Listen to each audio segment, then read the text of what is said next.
This is the story of the murders of the Griego family. My name is Eric Carter-Landin, and this is True Consequences.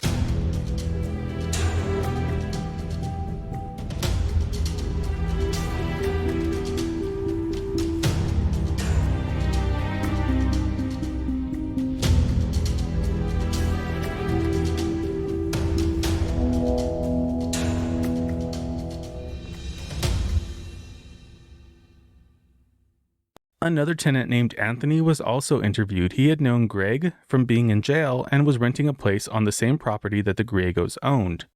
He moved to Albuquerque to clean up his life. Greg took Anthony under his wing and was helping him with a place to live as well as some spiritual advice. Anthony was asked about the Griego family, and he shared that the kids were rarely outside and that the mom, Sarah, didn't talk much. Anthony confirmed that Greg would often walk around shirtless in the yard with a shotgun in his hands. This made the other neighbors very nervous. Anthony said there were some strange behaviors that he noted from Nehemiah as well. Let's listen as Anthony describes these behaviors. Detective Kyle Woods. Anthony Ross. Thanks for coming down, Anthony. So you had a rude awakening tonight. I'm still shocked. I only heard pieces. I really don't know what happened. Okay. How long have you lived in town? I've been here 2 years. 2 years? Mm-hmm. Okay. And what brought you to Albuquerque? I was on drugs, and my brother used to drive trucks here, so I came to stay with him, and he got another job, and I just stayed, and I'm doing better. I've been clean for 2 years. Good for you. So I like it here, and I'm doing better. Good for you. You work here? I get disability. Okay. All right. How long have you lived on Long Lane? Since November 20th. November 20th? Of last year. Oh, not too long. No. Where'd you live before that? I stayed at George Junction. My wife and I stayed at George Junction. So how did you... Are you related to the family on Long? How did you come to get in contact with them? When I was locked up. I was locked up last year, and the pastor, the man who owns the property, he was the pastor of the jailhouse, and he used to come, and I was in God's part, and he'll come 3 or 4 times out of the week, and he seen that I was wanted to come close, come closer to the Lord, so him and I got like this. And before I got out, November 11th, he gave me his card.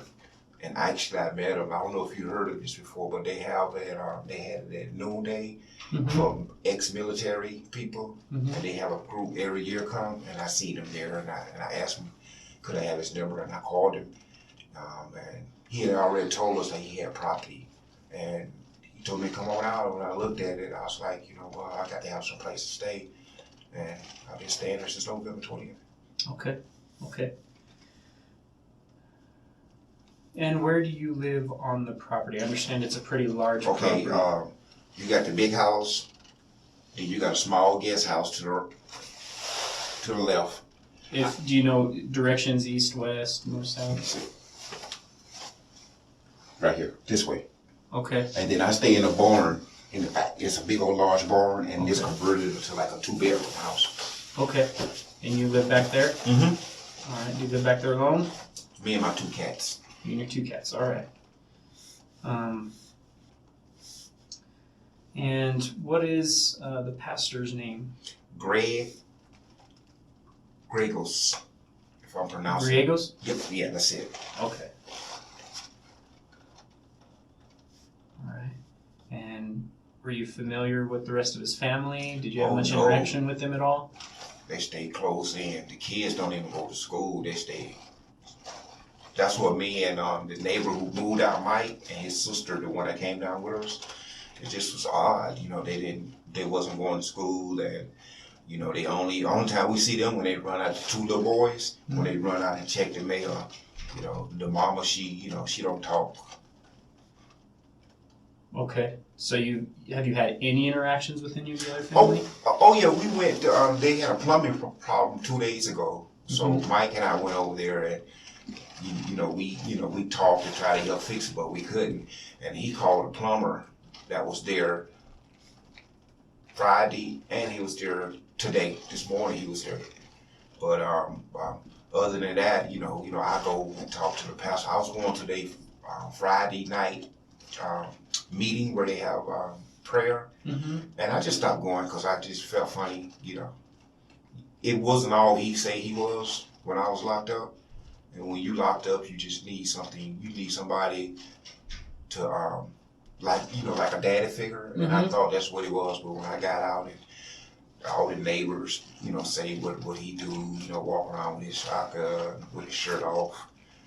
And, he never did it towards me, but, all the neighbors, none of the neighbors like him.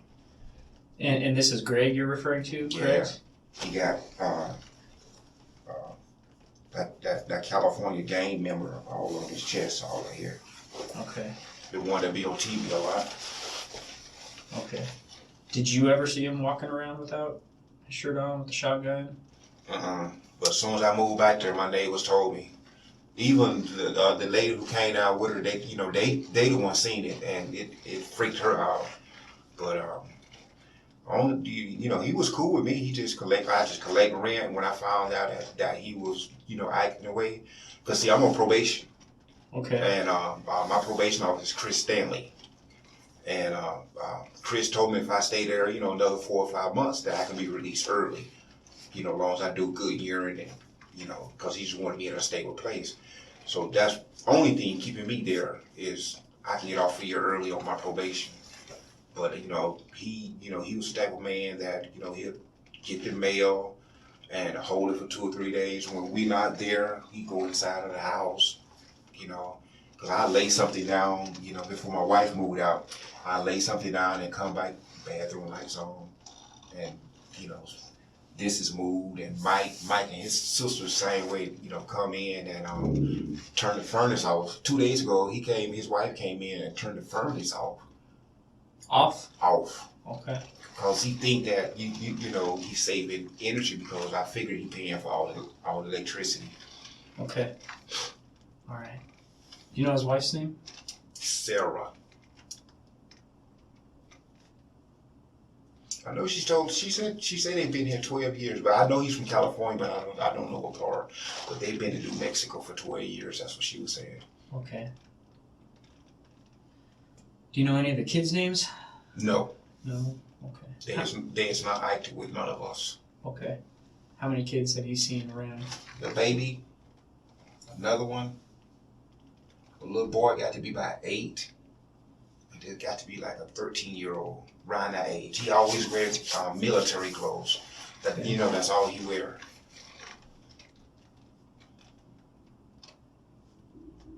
So, you said the baby. Is that a boy or girl? It's 2 girls. The one baby got to be about 2, because she don't talk good. Then there's another one got to be about maybe 6. And that's another girl? Mm-hmm. Then they got a boy, which is very intelligent. He is, got to be about 9. Then they got a big boy, got to be about 13, 14.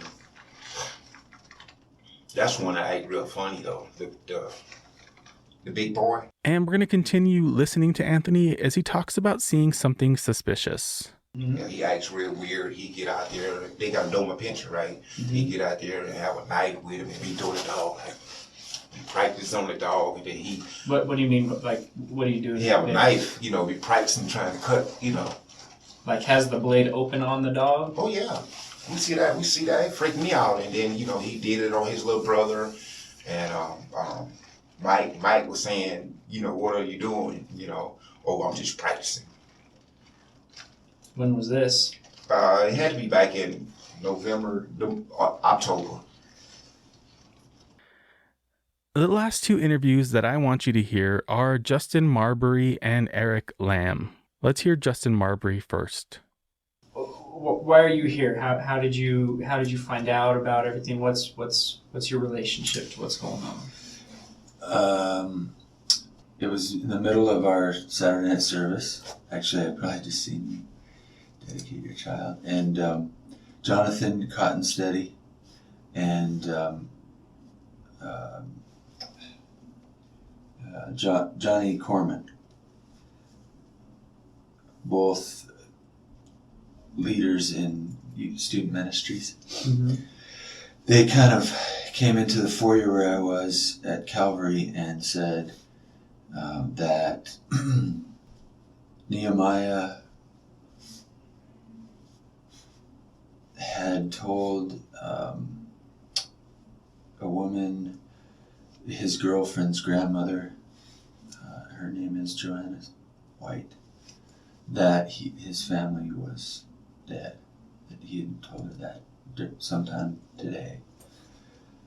And so service had already started. They thought he was in service. So as soon as service was over, I went looking for him just to try to figure out, why he was saying this. And it just seemed so bizarre. Right. So once I found him in the bookstore, I just kind of quickly confirmed. So Joanna, is telling people that you said to her that your family's dead. Is that true? And he said, yeah. I said, wow, Nehemiah, that's a big, it's a big deal. Can you come to my office? Let's talk. And so brought him back to my office at church and just kind of asked him again. And so when did you, at this point I'm still thinking this can't be true. I mean, something happened with him. He was not, he just didn't act, he wasn't acting like somebody that I would think had just lost their whole family, Right. or most of it. And so I didn't think it was true. And so I was trying to figure out how can I find out if this is real or not. So I called his dad, Greg. Called his number because I have his number. Mm-hmm. Just went to voicemail. I think I called a couple other people that I thought might have been in touch with him. Nobody answered the phone. So then I called Vince Harrison. Okay. Because he's the head of our security at Calvary, and I figured if anybody would know what, the best way to go about this, he would. Okay. So after Nehemiah's in my office, I called Vince. Vince said, all right, let's, I'm at home. Vince lives in Taylor Ranch. He said, let's meet at the McDonald's at 4th and Montano. Bring Nehemiah. And we'll meet there. I'll talk to him a little bit if it seems, if I think, unless I think he's just lying, then we'll head down to the South Valley to his parents' house. And so that's what we did. I dropped my girls off at home. They were with me. I dropped them off. We live right by Calvary, so I dropped them off, and Nehemiah and I went and met Vince at the McDonald's at 4th and Montano. I suspect that was about a little after 9.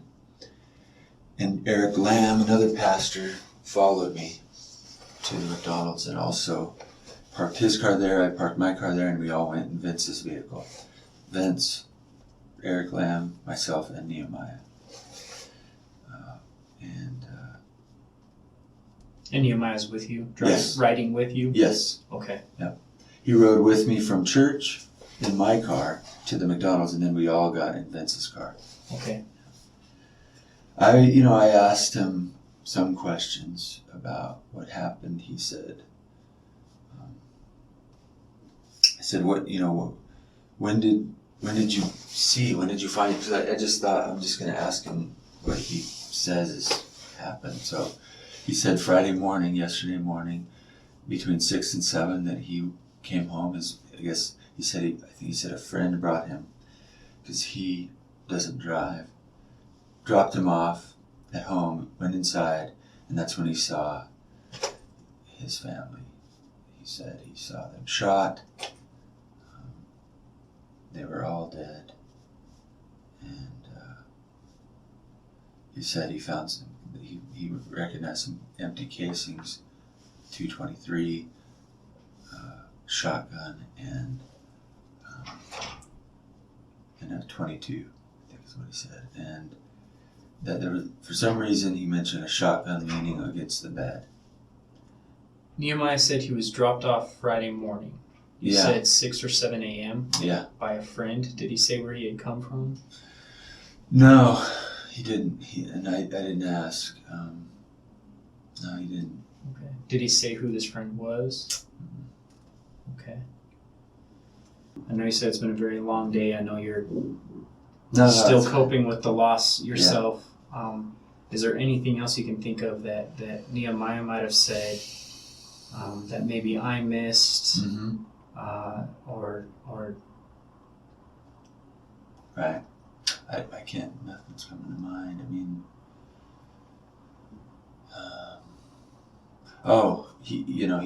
I asked him, so what do you think happened? And Vince asked him the same thing. He said that all he knows is that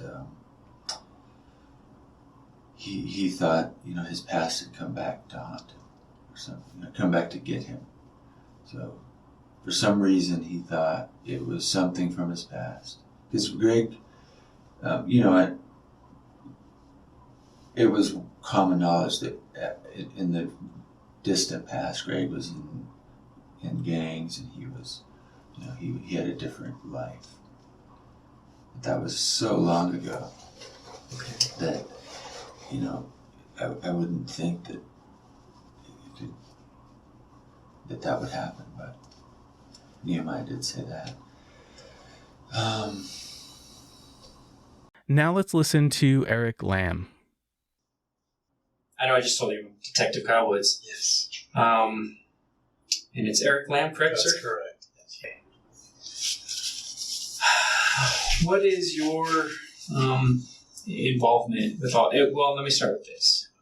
I'm sorry for your loss. I know that you knew the family, know Nehemiah, Greg, and I'm very sorry for your loss. thank you. I realize there's a personal loss there. So, how did you come to know about any of this? It was after service tonight. I was talking with a couple on the side, and Justin passed by a couple times. Then he paused and said he needed to see me up at his office. It was something urgent. And so I finished talking with this couple, separated from them, went to the front desk, met Justin there, and then kind of pulled me over to the side and told me what Nehemiah had shared with him, that he had gone home and found his family dead in the house. And so I said, wow. And so we were talking about, well, what's the best course of action? And I know Vince has been over our security there at Calvary, know his connection with APD. And so I said, well, let's call Vince right away. Also, Bobby's the overseeing pastor of the security ministry, so I put in a call to him right away as well, too. Okay. You called both Bobby and Vince? Let's see, Justin was calling Vince, and I was texting Bobby Okay. to see if they were on campus, because usually they're on campus with the security team. Okay. Yeah. All right.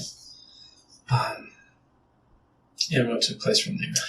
From there, went upstairs with Justin to his office, and there was, I guess, John Cottonsteady and Nehemiah were sitting there in the office. And I just put my arm around Nehemiah, just kind of comforted him a little bit, and just, tried to console him. He wasn't distraught in any way, but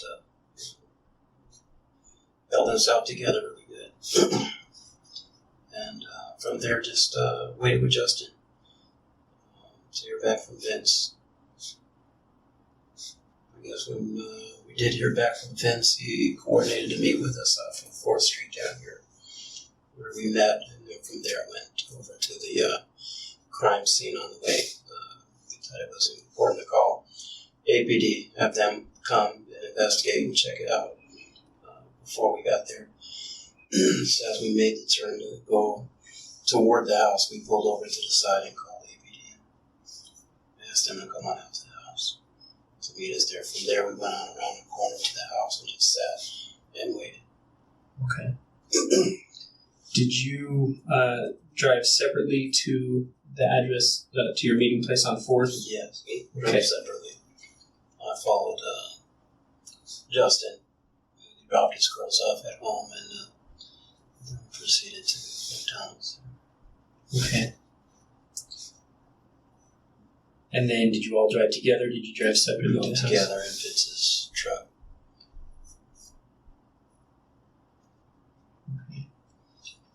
And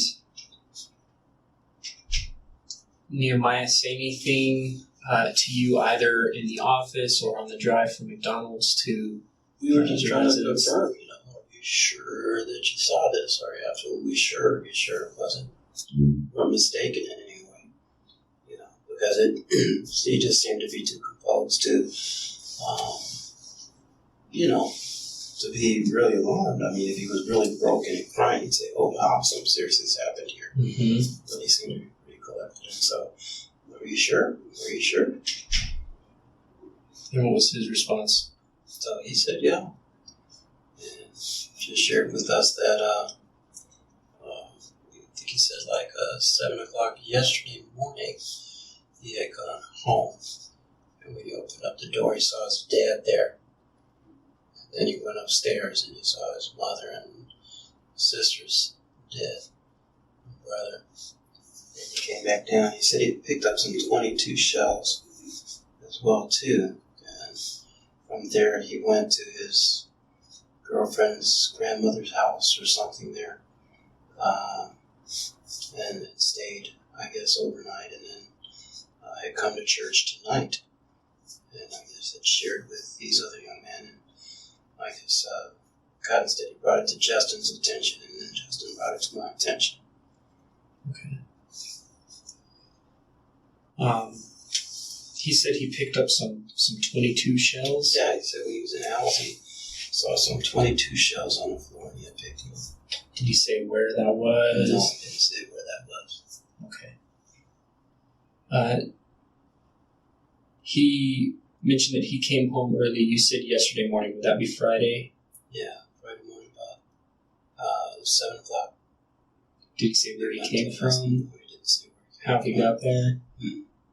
Okay. And I don't think we even asked or inquired of that. Okay.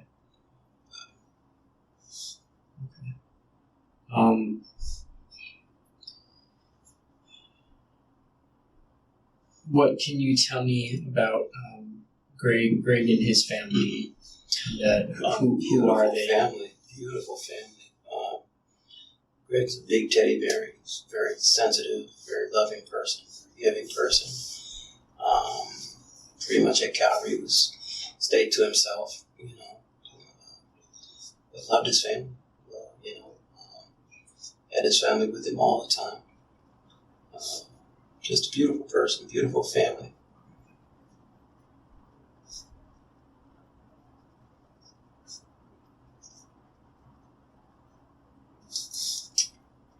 Had you ever been out to their house before? Never been to their house before. Okay. And what part of the church was Greg involved with? He was involved with prison ministry, like the rest of us, counseling. That's about all I'm aware of his activities. Okay. And I've been advised that had ended at some point. Yeah. Do you know when that was? I don't know the date that was, but I do remember that they had closed that ministry. And I guess he was looking to see what else he was going to get into. Okay. So they closed the entire ministry down? I think so, yeah. Okay. Do you have an idea? I know that's part that he was working with. Do you have any idea if this was, you said just recently, we talking like a week, a month, 6 months, a year? It's been quite a while. I'd say pretty close to a year. Okay. Specifically, but quite a while. Okay. And was there controversy around this closing this ministry? Was there I know that he was kind of upset that it was closing, but I think that was something he was working on the side with, I guess, the system. Okay. He was pretty active with that, trying to find out why, try to reinstate it or whatever. We don't know the details of it. To your knowledge, was it, you said the system, was this the prison system that closed it down that you know of? I don't know. I don't know specifically who shut it down or what the details of it all were, but I know that he was trying to work out to understand why. So you've heard all about what happened on those days. You heard from Nehemiah and you heard from those people who interacted with him, including his girlfriend's family. So as a result of all of this investigation, Nehemiah was brought in front of a grand jury, and I'm going to read you the charges that were brought against him. Count 1, first-degree murder, willful and deliberate. Second-degree murder, firearm enhancement, and manslaughter, firearm enhancement. That on or between the 18th day and the 19th day of January in 2013 in Bernalillo County, New Mexico, the above-named defendant did murder Gregory Griego with the deliberate intention to take away the life of Gregory Griego or any other human being contrary to 30-2-1, and furthermore, the defendant is hereby notified that upon trial of this cause, the finder of fact may be instructed to consider murder in the second degree contrary to 30-2-1b, 31-18-16, or manslaughter contrary to 30-2-3 and 31-18-16. Count 2, first-degree murder, willful and deliberate, second-degree murder, firearm enhancement, and manslaughter, firearm enhancement. That on or between the 18th day and 19th day of January 2013 in Bernalillo County, New Mexico, the above-named defendant did murder Sarah Griego with the deliberate intention to take away the life of Sarah Griego. Count 3, first-degree murder, willful and deliberate, as well as the firearm enhancements, that on or between the 18th day and 19th day of January 2013 in Bernalillo County, the above-named defendant did murder Zephaniah Griego with the deliberate intention to take away the life of Zephaniah Griego. Count 4, first-degree murder. Again, this applies for the murder of J.L. Griego. Count 5, again, first-degree murder, which has to do with the murder of Angelina Griego. Count 6, child abuse, intentionally caused, death, child under 12. That on or between the 18th and 19th day of January 2013 in Bernalillo County, New Mexico, the above-named defendant did intentionally and without justification cause Zephaniah Griego, a child, placed in a situation that endangered the child's life or health, which resulted in the death of Zephaniah Griego. Count 7, child abuse, relates to the abuse of Jael Griego, and count 8, child abuse, which is related to the abuse caused to Angelina Griego. So it wasn't until January 16th that Nehemiah Griego appeared in juvenile court for his sentencing.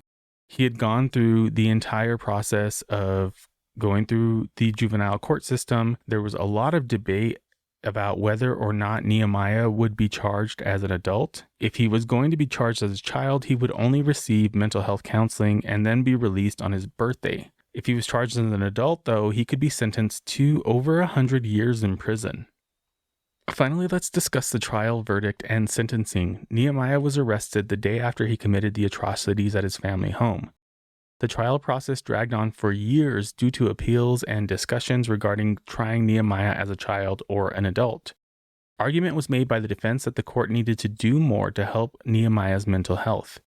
At one hearing, his sister is quoted saying, quote, "While my helpless brother rushed to his mother's aid, trying to stop the bleeding and wiping her blood away, Nehemiah pointed the gun at his face and told him he's next." There's so many memories, experiences that my family and my children and my husband will never have with my father and with Sarah and with Zephaniah and JL and Angelina, because Nehemiah chose to make that decision.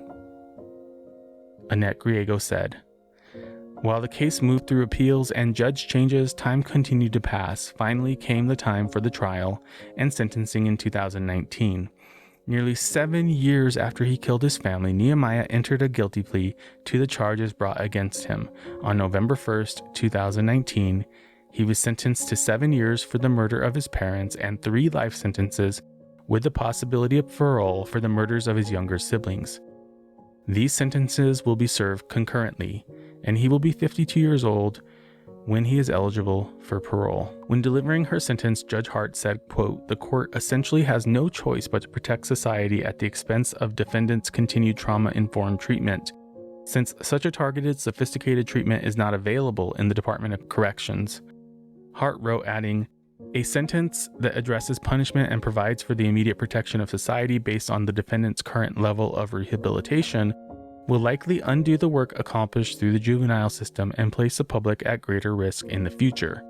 The court recognizes the failings created by the sentencing option of incarceration and would much prefer a different alternative that would allow for continued treatment in a locked setting, if one existed." This was Nehemiah's second sentence, as he was sentenced as a juvenile by family court. But the prosecutor's office appealed those decisions and asked that he be sentenced as an adult. Some family members argued that the sentence needed to be something like a rehabilitation treatment center or eventually parole and probation. Griego's sister argued against this, and in the end the judge felt she needed to protect the public from Nehemiah.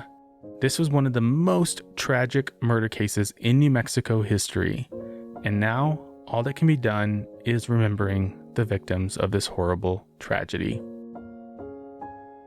Gregory was born on December 8, 1961, and joined the Lord on January 20th, 2013.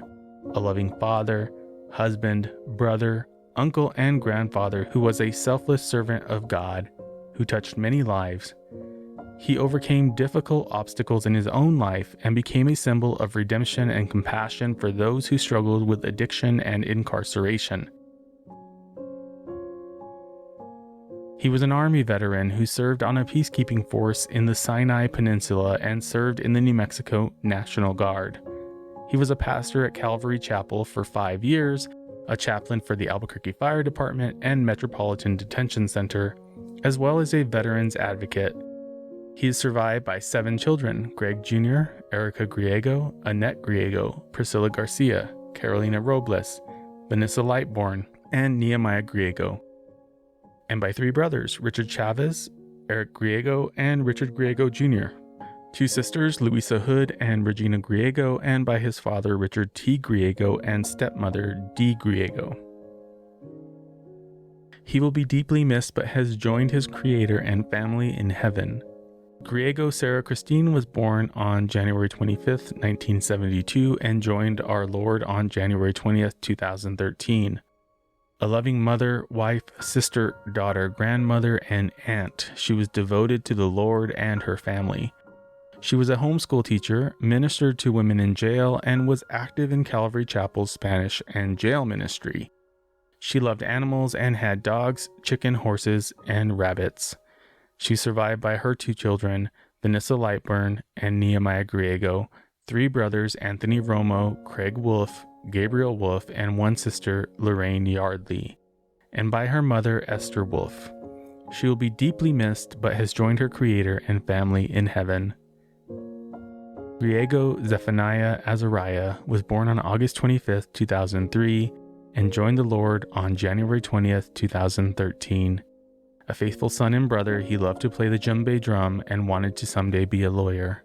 He was a spirited conversationalist with a contagious smile and boundless energy. He is survived by 7 siblings: Greg Griego Jr., Erica Griego, Priscilla Garcia, Annette Griego, Vanessa Lightburn, Carol Robles, and Nehemiah Griego. He will be deeply missed, but has joined his creator and family in heaven. Griego Jael Julia was born on April 22nd, 2007, and joined the Lord on January 20th, 2013. She was Daddy's little princess, but could hold her own with her 2 older brothers. She loved to dance and cuddle and wear glittery dresses. She loved to be photographed and always struck a pose. She's survived by her 7 siblings. She'll be missed and has joined her creator and family in heaven. Griego Angelina Sarah was born on October 31st, 2010, and joined the Lord on January 20th, 2013. A beautiful brown-eyed baby girl with a strong will and shy smile, she loved to dance hip-hop and cried when she got clothes for Christmas. She was cautious with new people, but very attached to mommy and daddy. She's survived by 7 siblings. Her angelic smile will be missed, but she joins her creator and family in heaven. Thanks for watching. Stay safe, New Mexico.